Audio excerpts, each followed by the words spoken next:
اعوذ باللہ من الشیطان اللعین الرجیم بسم اللہ الرحمن الرحیم الحمد للہ رب العالمین والعاقبۃ للمتقین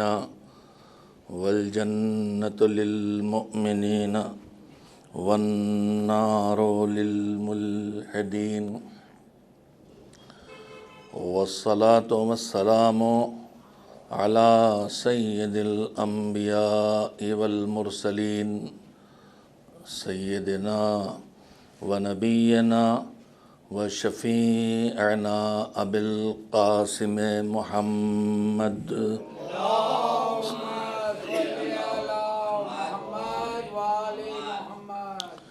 وآل طیبین الطاہرین المعصومین المظلومین واللعنۃ الدائمۃ الباقیۃ علی اعدائہم اجمعین من الآن الی یوم الدین اما بعد فقد قال اللہ سبحانہ وتعالی فی کتابہ المبین وہو اصدق الصادقین وقولہ الحق بسم اللہ الرحمن الرحیم وَلْتَكُن مِّنكُمْ أُمَّةٌ يَدْعُونَ إِلَى الْخَيْرِ وَيَأْمُرُونَ بِالْمَعْرُوفِ وَيَنْهَوْنَ عَنِ الْمُنْكَرِ اولئک هم المفلحون۔ صلوات بھیجیں محمد و آل محمد۔ گزارش کے آغاز سے پہلے ایک چھوٹی سی وضاحت ہے، وہ یہ ہے کہ عشر اولیٰ سن 1443 ہجری، جس کی کل چاند رات تھی اور آج پہلی محرم ہے، اس کی مجالس کا آغاز 29 ذی الحجہ سے ہو چکا ہے۔ مجھے روزانہ 2 عشرے ایک ہی ممبر سے خطاب کرنا ہے، لیکن دونوں عشروں کا اہتمام و انتظام 2 الگ الگ عزادار اداروں نے اور محبان اہل بیت نے کیا ہے۔ جو اس وقت مجلس ہو رہی ہے 8 سے 9، یہ خواجہ شیعہ اثنا عشری مسجد ڈونگری کی مجلس ہے۔ چونکہ ابھی کورونا کی وجہ سے پابندیاں ہیں، اس لیے مسجد بند ہے اور محدود افراد کی موجودگی میں 3 سے 5 افراد کی موجودگی میں مجلس ریکارڈ ہوتی ہے۔ لیکن اللہ سلامت رکھے، حبیب ٹرسٹ کے مین ٹرسٹی اور ایکٹیو ٹرسٹی میرے چھوٹے بھائی کی طرح، جن سے مجھے محبت ہے اور مجھ سے محبت کرتے ہیں، جاوید شراف صاحب، جن کے والد اور پورا خاندان ادارے کا دوست تھا، مولانا غلام اصغر رضی اللہ مقامہ کا چاہنے والا، انہوں نے حبیب کالج میں ایک پورا فلور فرش اعضا بنا دیا ہے، اگر آنے کی اجازت ملے، اور ایک بڑا روم جو ہال ہے اسے اعضا خانہ بنا دیا ہے مستقل۔ دوسرا عشرہ یہیں قائم ہوا تھا، جو مسجد میں شروع ہوا پھر یہاں منتقل ہوا 10:30 بجے۔ دونوں عشرے اب یہیں سے پڑھے جا رہے ہیں۔ مجھے وضاحت یہ کرنا تھی کہ میں نے دونوں عشروں کے لیے 2 موضوعات رکھے تھے۔ ایک ہے لبیک یا حسین، جس کی تشریح یہ ہے کہ عصر غیبت میں ایک حسینی کی ذمہ داریاں، اور دوسرا موضوع ہے کہ اتنے عظیم اہتمام ہدایت کے باوجود اور انتظام اصلاح کے باوجود آخر ہم میں بگاڑ کیوں ہے؟ میں نے یہ دونوں موضوع رکھے تھے اور اس میں لبیک یا حسین پہلے اشرے سے، اور جو دوسرا موضوع میں نے بتایا وہ دوسرے اشرے سے جو 10:30 بجے تھا لیکن اب 11 بجے ون چینل پر لائیو جاتا ہے، اس کا موضوع تھا۔ مگر مجھے معلوم ہوا کہ جو 8 بجے کی مجلس ہے یہ ون چینل ریکارڈ کر رہا ہے، ابھی لائیو نشر نہیں کر رہا ہے، عشرہ اولیٰ کے بعد نشر کرے گا۔ تو چونکہ میرے پیش نظر یہ بات ہے کہ جو لبیک یا حسین کے عنوان سے جو گزارشات کرنا ہے وہ خود ایام عزا سے جڑی ہوئی ہیں ساری گزارشات، تو وہ ابھی لائیو مومنین تک روز کے روز پہنچ جائیں، اور جو اصلاح معاشرہ سے جڑی ہوئی باتیں کہ کیوں بگاڑ ہے اور کیسے اصلاح ہو، وہ صرف محرم سے جڑی باتیں نہیں ہیں، پوری زندگی سے جڑی باتیں ہیں، لہذا وہ ریکارڈ ہوں اور بعد میں آئیں تب بھی کوئی مسئلہ نہیں ہے۔ اس لیے اس عشرے کا موضوع اس عشرے کی طرف میں نے منتقل کر دیا ہے، اور اس عشرے کے موضوع کو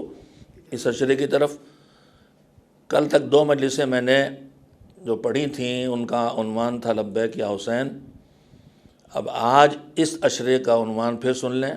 کہ اتنے عظیم الہی اہتمام اور انتظام کے باوجود جو اس نے ہماری ہدایت اور ہماری اصلاح کے لیے کیا ہے، ہم ابھی تک کیوں پوری طرح سے ایسے نہیں سدھرے کہ زمانے کا امام ہمیں قبول کرے اور ظہور فرما دے۔ یہ موضوع ہے اور یہ غور کرنے کا موضوع ہے، اور اس پہ سنجیدہ باتیں بھی ہیں اور قابل توجہ باتیں بھی ہیں، اور آج سے یہ عنوان اس عشرے کا میرا آپ حضرات کی خدمت میں ہوگا کہ آخر کتنا اہتمام۔ میں نے کل عرض کیا تھا کہ کسی بھی کائنات کے سارے انتظامات میں، چاہے وہ کائنات چلانے سے جڑی باتیں ہوں، سورج نکالنا، پانی برسانا، اتنے سیارے، اتنے عالمین، اتنے یونیورس چل رہے ہیں، ان سب کی بیلنسنگ، ان کا سب چھوٹا تھوڑا بہت جو میں سن لیتا ہوں پڑھے لکھے سائنسدانوں سے، پڑھ لیتا ہوں تھوڑا بہت، تو پتہ چلتا ہے کہ مثلاً چاند اور سورج اور زمین کے درمیان جو فاصلے رکھے ہیں پروردگار نے، جو رفتاریں ان کی رکھی ہیں گردش کی اور گھومنے کی، یہ ذرا سے بھی بدلیں تو یہ سب تباہ ہو جائے گا۔ جو فاصلے ہیں وہ بھی ذرہ برابر بھی نہیں بدل سکتے، ورنہ سب تباہ۔ اتنا باریک نظام، میں نے عرض کیا تھا کہ ہمارے ایک لمحے میں ہمارے بدن میں جو نعمتیں اللہ کی جا رہی ہیں ان میں ایک سانس ہے، اور وہ ہر بار ہمارے جسم کو کتنی ضرورت ہے، ہر بار ہزاروں لاکھوں کروڑوں سانسیں ہم کتنی لیتے ہیں، اس کا مینجمنٹ۔ ایک بچہ جو 2 سال تک اپنے ماں کا دودھ پیتا ہے، اس کے جسم کو کیا چاہیے اور کس خوراک میں کتنا چاہیے، وہ ساری چیزیں پروردگار کے نظام میں ہیں، مگر اس نے اپنے اس پورے نظام کو چلانے کے لیے اتنا انتظام نہیں کیا، اتنا اہتمام نہیں کیا، اتنی اہمیت نہیں دی۔ اس نظام کو چلانے کے لیے فرشتوں سے کی ڈیوٹی لگا دی گئی، اور وہ فرشتے اپنے فریضے کو انجام دے رہے ہیں، لیکن پروردگار نے اس پورے نظام میں جو دنیا بنائی اور دنیا میں جو ہم انسانوں کو بنایا اور ہم انسانوں کو جو ضروریات زندگی عطا کی، ان سارے ضروریات زندگی میں ہماری ایک ضرورت ہے ہدایت، راہنمائی، گائیڈنس، ہمیں یہ بتانا کہ کیا اچھا ہے کیا برا ہے، کیا کرنا چاہیے کیا نہیں کرنا چاہیے، کیا کھانا چاہیے کیا نہیں کھانا چاہیے، کس سے ملنا چاہیے کس سے نہیں ملنا چاہیے، ساری چیزیں، جو اچھا کیا ہے برا کیا ہے اور ہمارے لیے ضروری کیا ہے اور ہمارے لیے نقصان دہ کیا ہے، کون سا عقیدہ غلط ہے کون سا صحیح ہے، کون سا عمل انجام دیں کون سا نہ انجام دیں، کون سا اخلاق اچھا ہے کون سا اخلاق خراب ہے، یہ ہے نظام ہدایت انسانی۔ اس پیغام ہدایت کو پہنچانے کے لیے اللہ نے جتنا اہتمام کیا ہے، کسی بھی کار خدا کے لیے اتنا انتظام اور اہتمام نہیں دکھائی دیتا۔ کون سا ایسا کام ہے کہ جس کے لیے اللہ نے 1,24,000 نبی تو دور کی بات، ایک خالی آدم جیسے کو اس ڈیوٹی پہ لگایا ہو؟ فرشتے لگائے گئے ہیں، بس ایک ایک فرشتہ لگا ہوا کام ہو رہا ہے، لیکن یہاں دین کا پیغام پہنچانے پہ 1,24,000 نبی، 313 رسول، 5 اولو پیغمبر، اور اس کے بعد معصومین کی دنیا میں 2 معصوم خواتین، 12 امام، اور ان میں سے ایک وہ ہے جس کی زندگی کی قیمت کا اندازہ نہیں لگایا جا سکتا۔ جناب موسیٰ ایک اکیلے جس دین کو پہنچانے آئے ہیں اس کی قیمت پہچانیے کہ جناب موسیٰ کتنے قیمتی ہیں کہ 70,000 بچوں کی جان جاتی ہے اس ایک بچے کے بچنے کے لیے تاکہ جوان ہو کے انسانوں کی ہدایت کرے۔ تو دین کتنا قیمتی ہوگا جس پر موسیٰ کی جو دین کتنا قیمتی ہوگا کہ جس کے پہنچانے کے لیے نوح آئے اور جن کی حفاظت کے لیے پورے انسان فنا ہو گئے، جتنے بھی اس وقت انسان ہیں چاہے اچھے انسانوں کے علاوہ سب تباہ ہو گئے۔ تو وہ دین کتنا قیمتی ہوگا کہ جو دین نوح جسے پہنچانے آئے، تو اتنا ہدایت کا انتظام، وہ جو آسمانوں میں بلندیوں میں رہنے کے لیے بنائے گئے تھے انہیں زمین پہ بھیجا گیا۔ دنیا معراج پیغمبر اکرم حضرت محمد مصطفیٰ صلی اللہ علیہ وآلہ وسلم کا ذکر آتا ہے تو دنیا حیرت سے کہتی ہے کہ یہ زمین پر تھے، آسمان میں گئے کیسے، اتنا بڑا سفر کیسے کیا، اور جناب کیسے وہ افلاک سے گزرے اور کیسے اتنے جلدی واپس آ گئے کہ بستر کی گرمی بھی ختم نہ ہوئی وغیرہ وغیرہ۔ یہاں پہ خطیب اعظم مولانا غلام عسکری اعلی اللہ مقامہ کا ایک جملہ ہمیشہ میں دہرا دیتا ہوں، وہ یہ کہتے تھے کہ مجھے اس پہ تعجب نہیں ہے کہ یہ فرش والے عرش پہ کیسے گئے، مجھے تو اس پہ تعجب ہے کہ وہ عرش والے تھے اس فرش پہ آئے کیسے۔ ایک صلوات بھیجیں محمد و آل محمد علیہ السلام۔ تو کل چونکہ اس مجلس میں گفتگو نہیں ہوئی تھی، اس کا خلاصہ میں ربط کے لیے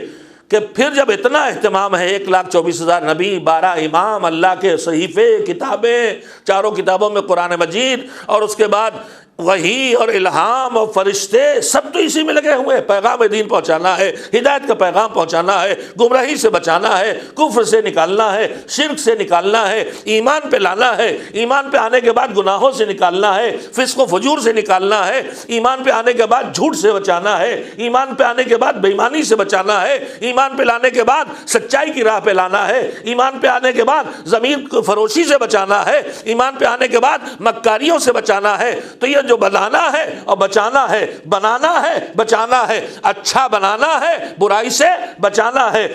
ہدایت یافتہ بنانا ہے، گمراہی سے بچانا ہے، یہ مہم جو ہے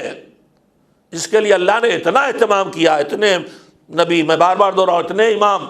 اور اس کے بعد اسی پہ اکتفا نہیں، آسمانی کتابیں، صحیفے، اسی پہ اکتفا نہیں، کہیں وحی سے کام لیا جا رہا ہے، کہیں الہام سے کام لیا جا رہا ہے، پھر اسی پہ اکتفا نہیں کہ امامت پہ آ کے ہدایت کی ذمہ داری ختم ہو جائے، امامت پہ ہدایت کی ذمہ داری ختم نہیں کرنی، بلکہ اس کے بعد اب حوالے کر دیا فقہا کے کہ اب تم سنبھالو غیبت کے دور میں، اور فقہا ہی کے اوپر نہیں، فقیہ نہ ہو، عالم بھی ہو، تب بھی تمہاری ذمہ داری ہے لوگوں کو ہدایت دو، اور وہی نہیں روکا، ہر مومن اور مومنہ کے ذمہ کر دیا کہ جو بگڑے تو اسے برائی سے بچاؤ، اور جو نیکی چھوڑ بیٹھے، واجبات چھوڑے، تو اسے نیکی کی راہ پہ ڈالو، امر بالمعروف انل منکر کے ذریعے ذمہ داری دے دی۔ تو جب اتنی اہم چیز ہے کہ جس کو انجام دینے کے لیے پوری خلق خدا لگی ہے، جتنے اچھے لوگ ہیں اللہ نے سب اسی پہ لگا دیے، جو نہ مانے اللہ کی ان کی بات نہیں، جو کفر والا ہے، جو شرک والا ہے، جو ناصبی ہے، اس کی بات نہیں کر رہا، لیکن بہترین مخلوق سے لے کے اس کی مخلوق میں جو کمترین ہے مومن، سادہ سا مومن، اس کی ڈیوٹی بھی لگا دی، ہدایت دو، راستہ دکھاؤ، برائی سے بچاؤ، واجب ہے، نہیں کرو گے سزا دیں گے۔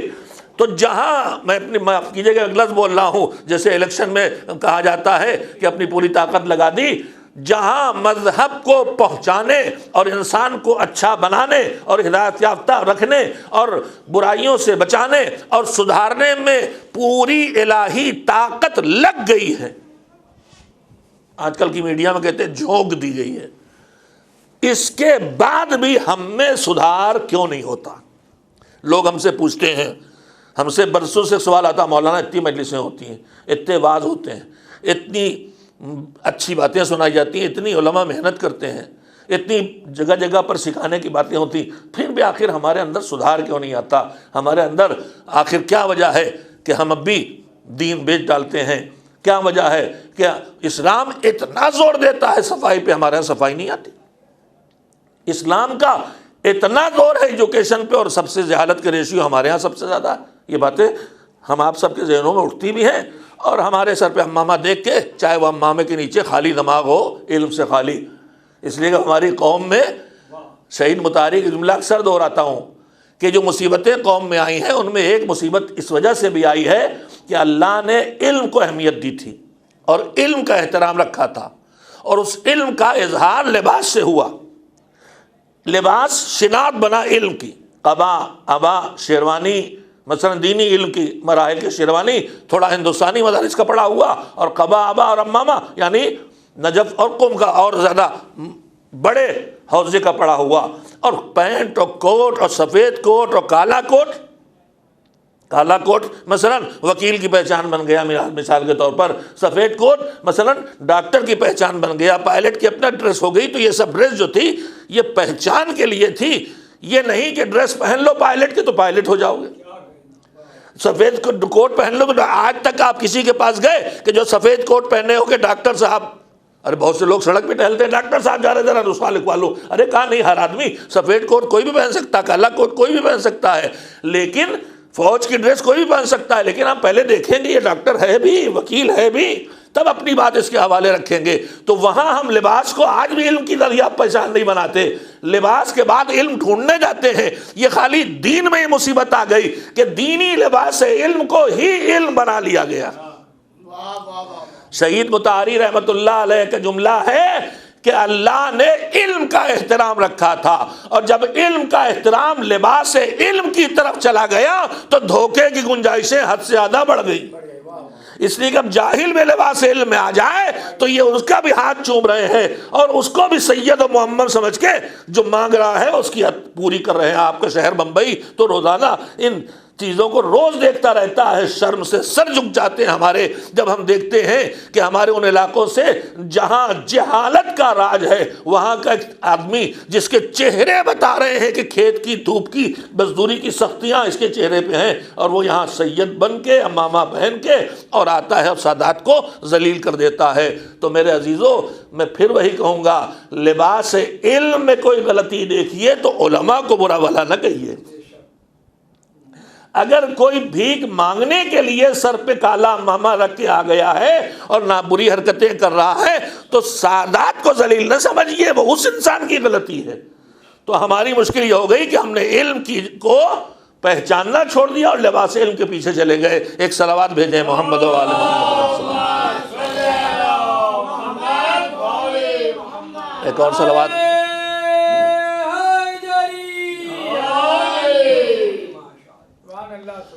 تو میں نے کل سے جو گفتگو شروع کی تھی، تاکہ آج ٹائم بدل دیا میں نے اس گفتگو کا، لہذا میں نے تھوڑا سا مربوط کرنے کے لیے وضاحت کی کہ اسلام کا سب سے زیادہ دور تعلیم پہ سب سے پچھڑے ہم، اسلام کا سب سے زیادہ دور صفائی پر سب سے پچھڑے ہم، اسلام کا سب سے زیادہ بہت زیادہ دور تندرستی اور صحت مندی پر کہ اپنے احکام بدل لیتا ہے۔ ذرا بیماری آنے والی کا وضو نہیں تیمم، ذرا بیماری بڑھنے والی ہے کا روزہ نہیں، اب کھاؤ حرام، جو اپنے احکام بدل دیتا ہے حفاظت کے لیے، صحت کے لیے، اور وہاں سب سے زیادہ بیماریاں۔ جہاں اسلام کہتا ہے کہ اللہ کی روزی کو سے استفادہ کرو اور اللہ کی نعمتوں کا فائدہ اٹھاؤ، یعنی اللہ کی نعمتیں حاصل کرو، اور پھر کہتا ہے کہ زکوٰۃ دو یعنی پیداوار کرو، کہتا ہے خمس دو یعنی اتنا کماؤ کہ بچے، کہتا ہے حج کرنے جاؤ یعنی اتنا کماؤ کہ حج کا خرچہ دے سکو، کہتا ہے قرض دینے میں بہت ثواب ہے یعنی تمہارے پاس اتنا ہو کہ قرض دے سکو۔ تو اسلام فقیر اور تنگ دست نہیں دیکھنا چاہتا، اسلام صاحب وسعت دیکھنا چاہتا ہے، مگر یہ قوم سب سے زیادہ کمزور ہے اپنے معاشیات اور اقتصادیات میں بھی۔ تو دین کہیں ہم کو کھڑا دیکھنا چاہتا ہے، ہم کہیں کھڑے ہیں۔ تو پھر آخر وجہ کیا ہے اس کے پیچھے، اور اس کا علاج کیا ہے؟ سارے علماء کی تقریروں کے باوجود، مجالس کے باوجود، محافل کے باوجود، میں بار بار دہرا رہا ہوں، جتنا ماضی میں آ چکا اور جو اب ہمارے سامنے دین آتا ہے، اس کے بعد بھی ہمارے اتنی سدھار کیوں نہیں ہوتا؟ اور میں اب اپنے لیے اور آپ کے لیے امت کے پیغمبر حضرت محمد مصطفیٰ صلی اللہ علیہ وآلہ وسلم کی اس حصے کے لیے جو آخری امام حضرت ولی عصر عجل اللہ تعالی فرجہ الشریف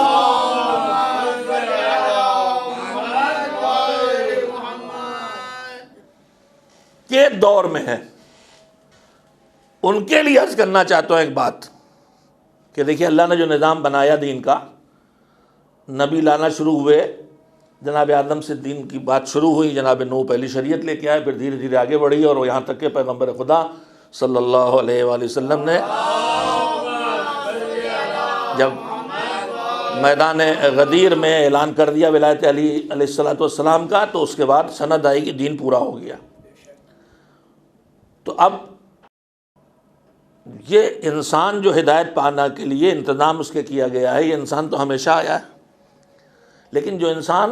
آدم کے دور میں آیا ہے اس کے پاس وہ علم ہے جو جناب آدم لے کے آئے، مگر دین کا ضرورت کا وہ حصہ نہیں ہے جو جناب نوح لانے والے ہیں، اس لیے کہ ابھی اس کو ضرورت نہیں ہے۔ جناب نوح کے دور، توجہ دیں، بہت قیمتی اور علمی بات عرض کر رہا ہوں، لائق فکر ہے۔ جناب نوح کے دور میں پھر دین آیا، کچھ اور چیزیں اس میں بڑھ گئیں جو اب انسان کی ضرورت ہے، اتنے ہی آ رہے ہیں قانون جتنی انسان کی ضرورت ہے، مگر جناب نوح کے دور کے لوگوں کو وہ تو نہیں ملے گا نا جو جناب ابراہیم کے دور میں آیا ہے، اس لیے کہ اس سے زیادہ ہے۔ تو ہر اگلے نبی اور رسول کے ہاتھوں پہ جو آ رہا ہے، پچھلے نبی اور رسول کے ہاتھوں پہ ان میں سے کچھ چیزیں نہیں آ رہی، تو پچھلی امت کے پاس کم ہے، اگلی امت کے پاس اس سے زیادہ سامان ہدایت ہے۔ اب یہ سامان ہدایت بڑھتا جا رہا ہے، موسیٰ کی امت کے پاس جتنا اس سے زیادہ سامان ہدایت عیسیٰ کی امت کے پاس، عیسیٰ کی امت کے پاس جتنا اس سے زیادہ سامان ہدایت حضرت محمد مصطفیٰ صلی اللہ علیہ وسلم کی امت کے پاس، اور اس سے زیادہ نہیں، جتنا سامان ہدایت اللہ کی بارگاہ سے آ گیا ہے وہ پورا، تو پورا سامان ہدایت مل گیا امت محمدی صلی اللہ علیہ وسلم کو۔ مگر اس کے بعد امامت شروع ہوئی۔ کیوں شروع ہوئی؟ کہ اب ادھر سے دین کا پیغام تو نہیں لانا ہے، لیکن ابھی دو کام کرنا ہے، لوگوں کو سمجھانا ہے، پہنچانا ہے، اور حالات زمانہ جب بدلیں تو اس وقت کیا کرنا ہے وہ بتانا ہے۔ اگر پیغمبر ہی بس بتا کے چلے جائے اور کوئی بعد میں نہ آئے تو پیغمبر کا دور جہالت کا دور ہے، پیغمبر کا دور غربت کا دور ہے، پیغمبر کا دور وہ ہے جب پیغمبر چاروں طرف دشمنوں سے گھرے ہیں، پیغمبر کا وہ دور ہے جب ایک حکومت قائم ہو گئی ہے۔ اب آگے انسان آئیں گے، جہالت علم سے بدلے گی، غربت مالداری سے بدلے گی، حکومت کی محرومی حکومت اقتدار تک پہنچنے سے بدلے گی، جہالت کے ماحول کے بجائے فلسفہ آ جائے گا، فلسفہ تراشیاں ہوں گی، یونان کا پورا فلسفہ مسلمانوں میں آ جائے گا۔ ابھی یہ خالی بت پرستی پہ لگے ہیں، اس کے بعد وہ بھی پیدا ہو جائیں گے، اللہ کے وجود کا انکار کریں گے۔ ابھی تو یہ پیغمبر کے دور میں ان میں فرقے نہیں بنے، آگے ان کے درمیان فرقے بن جائیں گے۔ تو ان سارے حالات میں یہ آدمی کیا کرے گا؟ تو کہا ہم ہر دور میں محمد بھیج دیں گے جو بدلے حالات میں کر کے بھی دکھاتا رہے کہ دین پہ عمل کیسے کرنا ہے، اور بتاتا اور سمجھاتا بھی رہے۔ تو اب میں پھر آپ سے پوچھنا چاہتا ہوں، شاید قابل توجہ بات عرض کر رہا ہوں، اور آپ قدر فرمائیں کہ جیسے آدم کی امت کو وہ نہیں ملا جو نوح کی امت کو ملا، نوح کی امت کو وہ نہیں ملا جو ابراہیم کی امت کو ملا، پیغمبر گرامی کی امت کو سب مل گیا۔ اب پیغمبر گرامی جو پیکج ہدایت کے دے گئے ہیں، اس کی تشریح میں معصومین کے ارشادات بھی ہیں اور سیرت بھی ہے۔ جو دور علی میں چلا گیا اسے وہی ہدایت کا ٹکڑا ملے گا جو دور علی کا ہے، لیکن جب دور حسن آیا تو جو حالات بدلے، اس میں امام حسن مجتبیٰ نے کیا سیرت دکھائی اور کیا حل بتائے، وہ دور علی والے کے پاس نہیں ہے، دور حسین والے کے پاس وہ نہیں ہے جو دور سید الساجدین والے کے پاس ہے، دور سید الساجدین کے پاس وہ نہیں ہے جو دور باقر کے پاس ہے۔ اب آپ سمجھ گئے، دور باقر کے پاس وہ نہیں ہے جو دور جعفر صادق والے کے پاس ہے، دور جعفر صادق کے پاس وہ نہیں ہے جو دور موسیٰ کاظم کے پاس، پیدا ہونے والوں کے پاس آنے والا سلسلہ چلاتے رہیے۔ تو جب دور حضرت ولی عصر آیا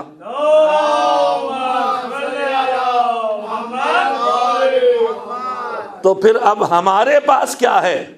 کہ ان کے پاس جتنا اللہ نے ہدایت کا انتظام کیا آدم سے خاتم تک اور علی سے مہدی زمان تک، سارا ہدایت کا انتظام ان کے پاس آیا ہے۔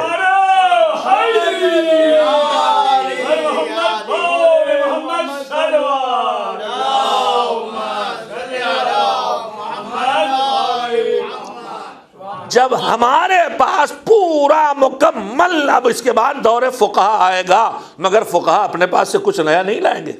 فقہا وہی جو معصومین کی زندگیاں گزری ہیں، جو کتابیں ان کے ہاتھوں میں ہیں، جو اللہ کی کتابیں، اسی میں سے نکال کے سمجھائیں گے، اور جو اب زمانے کی ضرورت ہوگی اس کے مطابق پچھلی باتوں سے تلاش کر کے حل لائیں گے، نیا حل نہیں پیش کریں گے، جو کیا جا چکا وہی کریں گے۔ تو میں نے آپ کا اتنا وقت یہ بات کہنے کے لیے لیا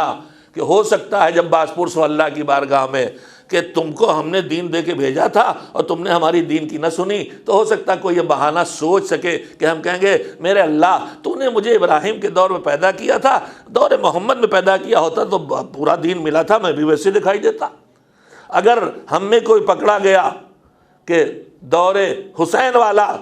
کہ تم کو دین ہم نے بھیجا تھا، تو ہو سکتا کہے کہ مالک ہمارے بعد جو آئے انہوں نے کچھ اور دین کی نئی چیزیں بتائیں، دین کی تشریح کی، دین کی تفسیر کی، وہ عذر کر لے۔ تو وہ اپنے جو آخری امام سے پہلے گزری امتیں، وہ ایک بہانہ جھوٹا سچا جیسا صحیح تلاش سکتے ہیں کہ ہمیں کچھ نہیں ملا تھا، مگر ہمارے آپ کے پاس کوئی بہانہ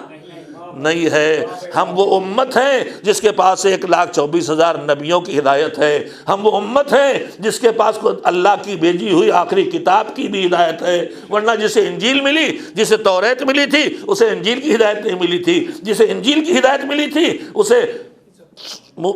توریت کی، انجیل والے کو توریت مل گئی لیکن توریت والے کو انجیل کی ہدایت نہیں ملی تھی، زبور کی ہدایت ملی جس کو ملی، مگر اسے انجیل کی ہدایت نہیں ملی، وہ بنی اسرائیل میں ہے۔ تو میرے عزیزو، مگر جسے قرآن ملا اسے تو انجیل، توریت، زبور، صحف جو آیا اس کے بعد پورا قرآن مل گیا آخری چیز۔ تو اب کوئی ہدایت کا چھوٹا سے پہلو بھی نہ اصل اور نہ اس کی تشریح، سب مل چکا ہے۔ تو اب ہم سوچیں کہ ہم کیا عذر کریں گے۔ لہذا ہم غور کریں کہ اتنا نظام ہدایت کے باوجود ہمارے اندر گمراہیاں کیوں ہیں، ہم راہ کیوں بھٹک جاتے ہیں، کبھی کہیں عقیدے ہمارے بگڑنے لگتے ہیں، کہیں توحید ڈیمیج ہونے لگتی ہے، کہیں ولایت ڈیمیج ہونے لگتی ہے، کہیں ہمارے اخلاق قابو میں نہیں آتے۔ مذہب کیا بتا رہا ہمیں سب پتہ ہے، اس کے باوجود ہم بے عملی اور بے دینی کی راہ میں کیا کیا کرتے ہیں، ہمارے درمیان کون سی غلطی، کون سا گناہ، کون سی بد اخلاقی نہیں پائی جاتی۔ کیا حساب دیں گے اللہ کو، کیا حساب دیں گے فرشت ملائکہ کو، کیا حساب دیں گے انبیاء کو، کیا حساب دیں گے ائمہ کو، اور پھر کیا حساب دیں گے اس حسین کو جس کی یاد منانے کے لیے ہم آج پھر فرش عذاب بیٹھے ہیں۔ کیوں؟ اس طرح کہ حسین بھی یہی کہیں گے کہ دیکھو ہم نے جو قیام کیا تھا تو کیوں کیا تھا، جن حالات میں حسین اٹھے تھے کیوں اٹھے تھے، ایک ہی ہدف تھا، ایک ہدف تھا۔ میں نے کل اس کی تشریح کے ساتھ اس روایت کو پڑھا ہے، وصیت نامے کو۔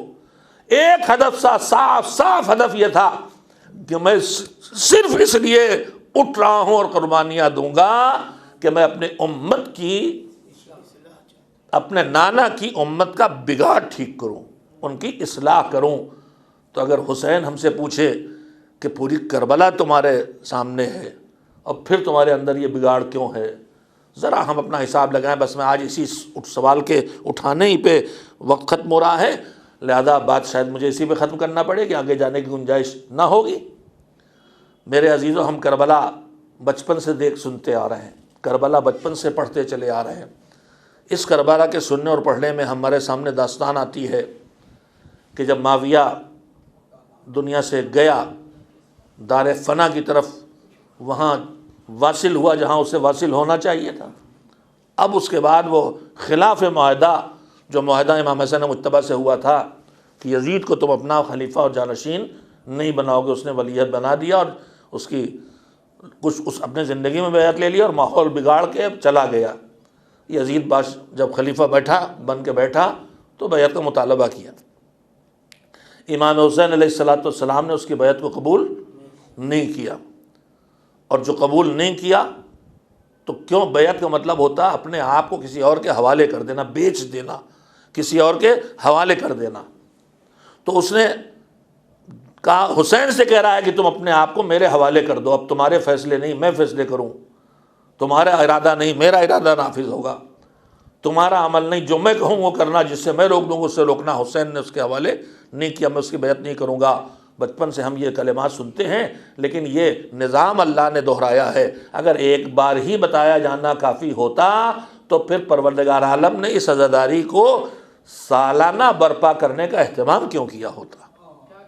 میں نے روایت آپ کو سنائی ہے گزشتہ برسوں میں کہ امام حسین علیہ السلام کی ولادت کے بعد جب بیٹی اپنے بچے کو لے کے گود میں بابا کے سامنے آئی ہے تو حضور نے بچے کو دیکھ کے ایک مرتبہ کہا تھا کہ بیٹا مارا جائے گا بھوکا پیاسا، اور اس وقت یہ شہید ہوگا جب ہم میں سے کوئی نہ ہوگا۔ تو بی بی نے پوچھا پھر روئے گا کون؟ تو اس وقت پیغمبر نے فرمایا تھا کہ میری امت کے عورتیں میرے اہل بیت کی عورتوں پہ روئیں گی، یا فاطمہ ان نساء امتی یبکین علی نساء اہل بیتی ورجالہم یبکون علی رجال اہل بیتنا، میری امت کی عورتیں، اللہ کسی اور کا الگ سے نہیں پیدا کرے گی، یہی میری امت، یہی میرے ماننے والے، جاننے والے، پہچاننے والے، میرے بتائے کو انجام دینے والے، یہی میری امت کے لوگ۔ ہر اچھے کام کی توفیق ہر ایک کو نہیں ہوتی عزیزو۔ اب یہ اپنی اپنی ہے کہ امت کے لیے پیغمبر نے فرمایا، مگر امت میں وہ کتنے لائق ہیں جو پیغمبر کی بات پوری کر دیں کہ حسین اور اہل حرم پہ روئیں، اور کتنے نالائق ہیں جو پیغمبر کی بات کو پورا نہ کرے۔ جیسے قرآن میں اللہ کہتا نماز پڑھو، کتنے لائق ہیں جو پڑھتے ہیں، کتنے نالائق ہیں نہیں پڑھتے۔ ویسے ہی پیغمبر نے بتایا کہ ہماری امت کے لوگ روئیں گے، مرد بھی روئیں گے، عورتیں بھی روئیں گی، ہمارے مردوں پہ، ہماری عورتوں پہ۔ اب جو لائق ہیں امت میں وہ رو رہے ہیں، اور جو نالائق ہیں وہ رو بھی نہیں رہے، رونے والوں کو مذاق بھی اڑا رہے ہیں، وہ ایک الگ بات ہے، مگر پیغمبر کی زبان میں وہ نالائق لوگ ہیں۔ تو یہی نہیں کہا کہ یہ روئیں گے، اس کے بعد فرمایا کہ یجددون العزاء جیلا بعد جیل فی کل سنہ، ہر صدی میں، ہر دور میں، ہر زمانے میں، ہر نسل میں یہ عزائے حسین کی تجدید کریں گے، رینیول کریں گے اس کا، اور ہر سال یہ کام ہوگا۔ اور 14 صدیوں سے ساری رکاوٹوں کے باوجود عزاداری کا ہونا اور ہر سال ہونا یہ بتا رہا ہے کہ یہ پیغمبر سچا پیغمبر تھا، کہ 14 صدیوں پہلے جو پیشین گوئی کر کے گیا وہ سچی نکلی۔ جیسے سورہ کوثر میں سادات کی کثرت کی بات تھی، تو سادات کی کثرت ثبوت صداقت قرآن بن جاتا ہے، اسی طرح سے عزاداری ثبوت صداقت پیغمبر بن جاتی ہے۔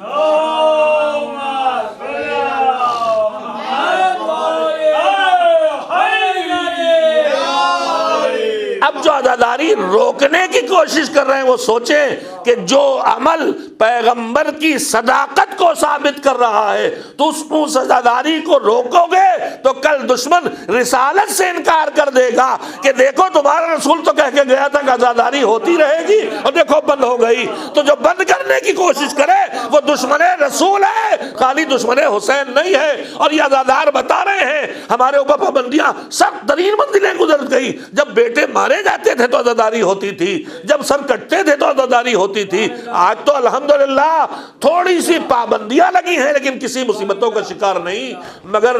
اس کورونا کے دور میں مجھے یہ اچھی طرح سے احساس ہے کہ جو تعداد دنیا نے، شاید دشمن نے کورونا کو بہت بہانہ بھی بنایا ہے، وہاں بھی روک دیا جہاں روکنے کا کوئی کام نہیں تھا۔ انٹرنیشنل سازش ہے جس میں ساری حکومتیں مجبور ہو کے اس پر عمل کر رہی ہیں، اور جو اقوام متحدہ کے ذریعے شیطنت کا نظام شامل کیا جا رہا ہے، ان کا پلان ہے مسجدیں بند کرواؤ، خانہ کعبہ میں سناٹا کرواؤ۔ ان کا پلان ہے کہ یہ جلوس عزاداری ان کو زندہ کرتی ہے، لہذا انہیں ختم کرو۔ ان کا پلان ہے کہ اسلام نے توجہ دے، اسلام نے ہم انسانوں کی تربیت کے لیے جو اعمال ہمارے ذمے رکھے تھے ان میں سے تھا ایک انفرادی طور پر اکیلے کرنے کا، اور ایک تھا ایک دوسرے کے ساتھ مل جل کے کرنے کا۔ اس میں روزانہ ملاقات والی جگہ جماعت تھی، اس میں ہفتے ملاقات والی جگہ جمعہ تھی، اس میں سالانہ ملاقات والی جگہ حج تھی۔ اس لیے کہ اکیلے کام کرنے کی قیمت اور ہے، اجتماعی سطح پہ قیمت اور ہے۔ دشمن نے ہمارے اس اجتماع کی قیمت کو پہنچانا ہے۔ اس نے دیکھا حج میں یہ لبیک یا اللہ کی آواز بلند کر دیتے ہیں تو 40 میں لبیک یا حسین کی آواز بلند کر دیتے ہیں۔ انہیں روکو، انہیں روکو۔ اسی لیے اسے بہانہ بیماری ہے، مگر اسے بہانہ بنا دیا گیا۔ وہاں بھی بہانہ، ابھی ہمارے شہر میں کوئی کالے پرچم لگا رہا ہے تو اسے اتارا جا رہا ہے۔ اس پہ کیا پابندی؟ یہ کون سا کورونا منتقل کرنے کی جگہ ہے؟ یہ صاف پتہ چل رہا ہے کہ ہمیں اجتماع سے روکا جا رہا ہے۔ مگر میں ایک بات کہوں گا، دشمن سن لے، یہ میں تجربے کار ایک خادم دین ہوں، 65 سال کی عمر 63 سال سے آگے چلا گیا۔ میں 40 سال سے ممبر پہ بیٹھنے کا شرف حاصل ہو رہا پورے شعور کے ساتھ، اور بے شعوری کے دور سے 10-11 سال کی عمر سے تو 50 سال ہو گئے۔ میں نے آزاداری کے سب دور دیکھے ہیں، شہر لکھنؤ میں تب بھی دیکھا ہے جب آپس کے ناسمجھ ٹکراؤ کے نتیجے میں سب بند ہوا تھا۔ میرا تجربہ یہ ہے کہ جب کہیں بند کیا جاتا ہے تو اور ابل پڑتا ہے۔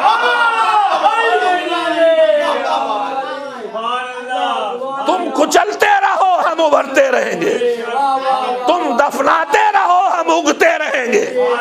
اور سنو، تم نے ہماری مجلسوں کو روک دیا ہے، لیکن میں سچ ہے میرا یہ تجزیہ انشاءاللہ کہ پورے دنیا میں جو بڑی بڑی مجلسیں ہوتی تھی ان میں ہمارے کل آبادی کا کتنا پرسنٹ آ کے بیٹھ پاتا تھا؟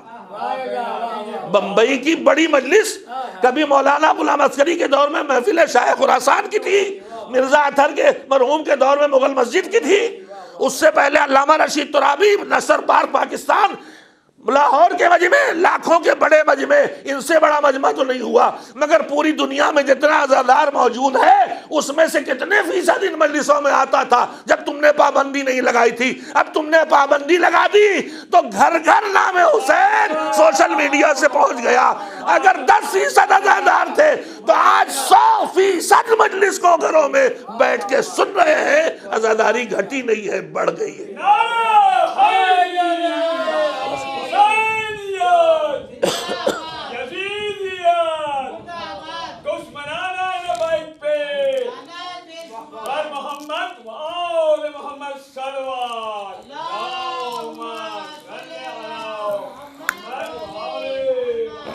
ایک صلوات اور بھیج دے محمد والے محمد۔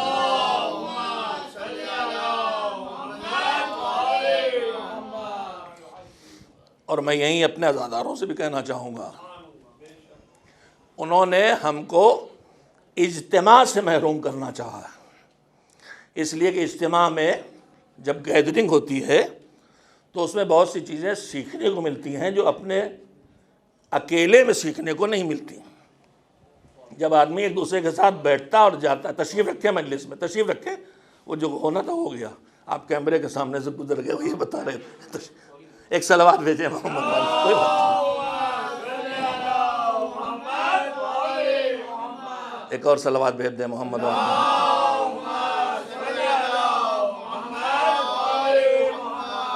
میں ایک چھوٹی سی گزارش عزاداروں کی خدمت میں کرنا چاہتا ہوں، اور وہ گزارش یہ ہے کہ انہوں نے ہمیں اجتماعی مجلسوں سے روک دیا، جلوس سے روک دیا، ایک دوسرے سے ملنا، ایک دوسرے کے ساتھ مل کے کسی چیز کو کرنا الگ ہوتا ہے، اس کے اثرات الگ ہوتے ہیں، اور وہ یہ چاہتے ہیں، یہ برسوں تک ابھی چلنے والا ہے جو محسوس ہو رہا ہے، یہ اسی طرح کئی سال چلے گا۔ دشمن انسانیت کا، دین کا دشمن نہیں، اسلام اور شیعہ کی بات نہیں، وہ انسان کے دشمن ہے، شیاطین پرست ہے جو یہ سب کر رہے ہیں، جو دنیا بھر کی دولت کو سمیٹ کے بیٹھے ہیں اور جو قرضے چاہتے ہیں کہ سارے ملکوں کی معیشت کو، اقتصاد کو، اکنامی کو برباد کر دیں، سب کو مقروض کر کے پھر سیٹ بن کے دولت بانٹیں اور غلامی کرائیں۔ اور اس طرح کے پلان بھی ہیں کہ 2/3 آبادی کم ہو جائے، جو ان کے خیال میں وہ رازق ہیں، انہیں کھلانا پڑ رہا ہے۔ اور بدنصیب اتنے ہیں کہ سب سے زیادہ مال پہ قبضہ کر کے بیٹھتے اور بیماریاں انہیں ایک غریب کے بر کھانا بھی کھانے نہیں دیتا۔ مگر ہوش نہیں آتا۔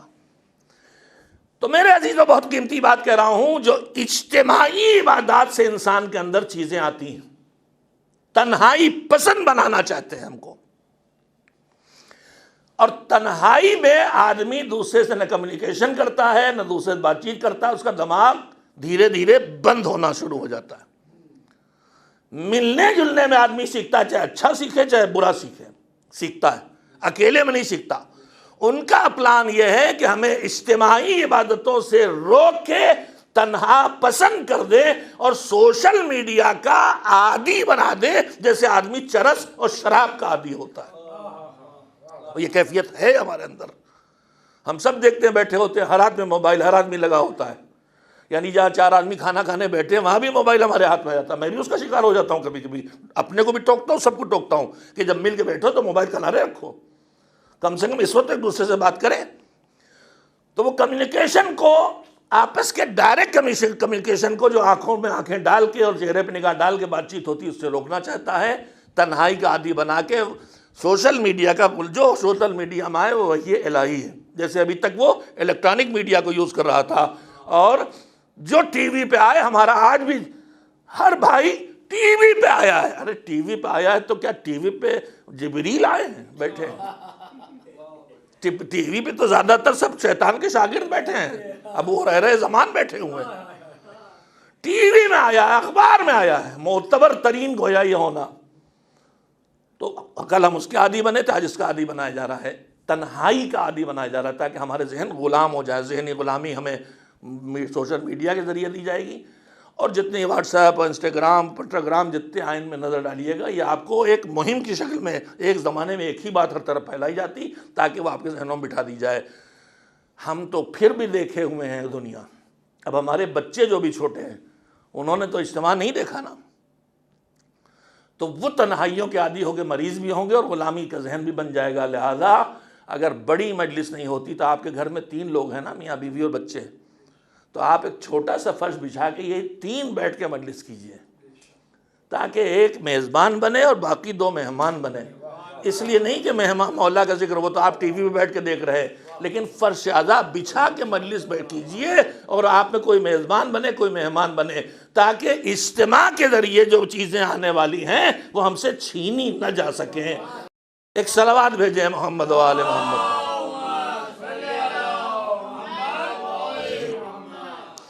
میں نے مہم یہ شروع کی ہے کہ جو ہمارے سدھار کے لیے اتنا اہم اور بڑا انتظام اللہ نے کیا، اس کے باوجود ہمارے اندر وہ سدھار کی رفتار کیوں نہیں ہے جو ہونا چاہیے، اور ہمارا بگاڑ کیوں ختم نہیں ہوتا؟ بگاڑ ختم ہو، سدھار مکمل ہو، اسی کا انتظار تو زمانے کا امام کر رہا ہے۔ تو عجل فرجہم، عجل فرجہم تو دن رات کر رہے ہیں، مگر خالی عجل فرجہم کہنے سے یا صاحب الزمان یا ابن الحسن العسکری عجل علی ظہورک کہنے سے تو کام نہیں ہونے والا ہے۔ پیغمبر نے فرمایا کہ وہ دعا کرنے والا جو دعا کرے مگر کوشش نہ کرے، اس کی دعا کبھی قبول نہیں ہوتی۔ ہمیں اپنی کوشش کرنا ہوگی ظہور حضرت مہدی عجل اللہ فرجہ الشریف کے لیے، اور وہ کوشش یہی ہے کہ ایمان اور تقوی اور اطاعت امام، اطاعت مولا اتنی بڑھ جائے جیسی کربلا میں تھی، وہ آ جائے جو ہارون مکی میں تھی، جس کے لیے امام نے کہا تھا کہ ایسے کتنے کا، ایک بھی نہیں کا، بس فکر کرو ایسے چند لوگ مل جائیں گے تو میں ظہور کروں گا۔ تو ہم سب کی مہم یہ ہونا چاہیے کہ ہم جو بگاڑ ہے اس بگاڑ کو ٹھیک کریں، اور یہ خصوصیت سے کربلا میں حسین کو یاد کرنے کے لیے حسینی سے تقاضا ہے کہ تمہارا بگاڑ ٹھیک ہو جانا چاہیے،